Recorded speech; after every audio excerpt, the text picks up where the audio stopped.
Paano nga ba magpalit ng ganito? Ito po yung nasira, lost thread na, at ito yung bago. Kakalagay lang natin, nabili ko.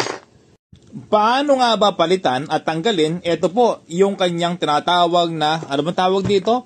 Drill chuck with key. Ito po siya, nabili ko ng 111 pesos. Okay, so kapag bibili po kayo, tiran niyo po yung laki niya.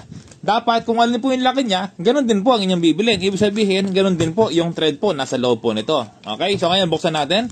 Hindi ko na po ikakat yung video para may idea po kayo. Panoorin mo hanggang dulo para alam mo yung pagtanggal at alam mo yung pagbalik. Okay, kung minsan nahihirapan ka maglagay nito, halimbawa, meron kang tanggap na ganito, may palitan, at least may idea ka na kung paano gawin. Okay, pwede mong share yung video para hindi mo makalimutan kapag ginagawa mo. Okay, so bali, tanggal na po natin. Pero bago yun, papakita ko muna, ito, yung nabili po natin, 111 pesos. Ang mura, mga repairman, no? Ayan, no? Ang ganda, talagang pulidong-pulido, sariwa.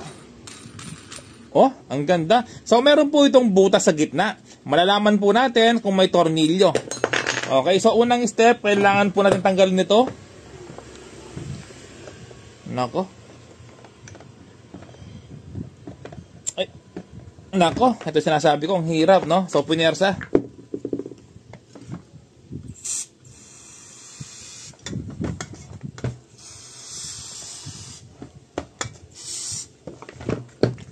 WD-40 kapag mahirap tanggalin.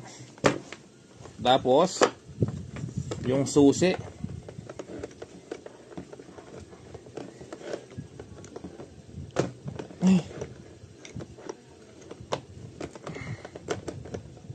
ito yung susi, gamitin ko na yung bago. Ay, hirap. Pinyarsa po ito, no? Ang gagawin natin kapag ayaw matanggal, kapag matagal na stock kalawang, pigilan nyo po dito. Huwag ng vice grip. Okay, tapos palawin po natin, no? Pa-clockwise.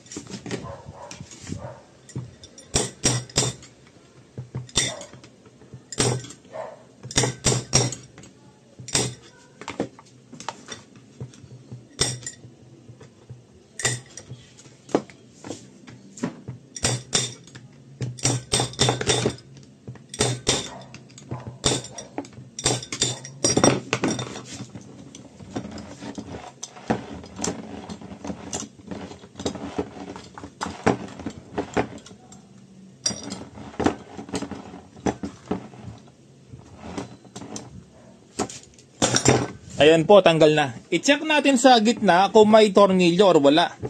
Okay, kung makikita po ninyo, napakadilim, no?